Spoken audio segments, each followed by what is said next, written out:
Number 7, J.B. Pritzker, governor of Illinois. I had him off the list. Again, I feel about Pritzker the way I do about Beshear. I got nothing against him. I wouldn't be surprised, given how weak the field is and how unsettled. I wouldn't be surprised if he ended up being the nominee. Or I should say, I wouldn't be shocked if he ended up being the nominee. But I would be surprised. For one thing, if I'm right about the mood of the party, you got a billionaire candidate. Is the party really going to want a billionaire? Now, people say, well, of course they don't. Michael Bloomberg did so poorly. Not all billionaires are created equal. I don't think the billionaire thing is a deal breaker. But I put him on the list because so many people urged me to.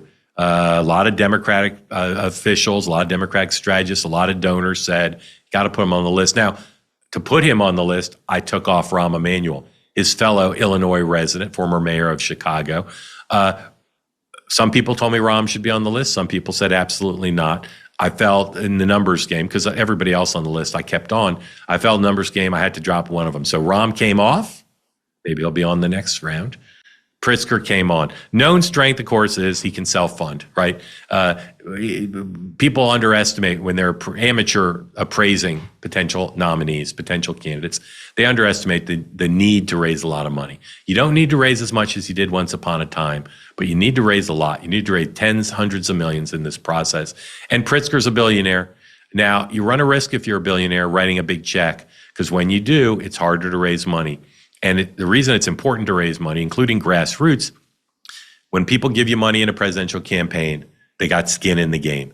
And once they have skin in the game, they're going to do stuff. They're going to volunteer. They're going to give you more money. They're going to talk you up to their friends and family, their colleagues. So it's a mixed blessing. But the fact that Pritzker can write checks, as he did to win the governorship, is a big deal. And we don't know how much he'd put in, but he could put in a lot. And certainly it allows you to get the campaign going. It also allows you to pay staff more. He's got a pretty good team already, but if he does run for president, he needs more people. He doesn't need to say to his fundraisers, hey, do we have enough to offer this person $500,000 a year salary? He can just do it.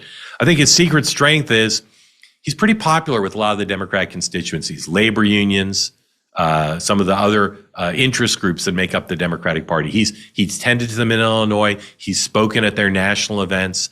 And he's kind of a Democrat's Democrat. He's kind of a guy who views the party as not entirely made up of the constituency groups, but that they're a big part of it. And he's acted that way. Not everybody on this list can say that, and that's a secret strength for Pritzker.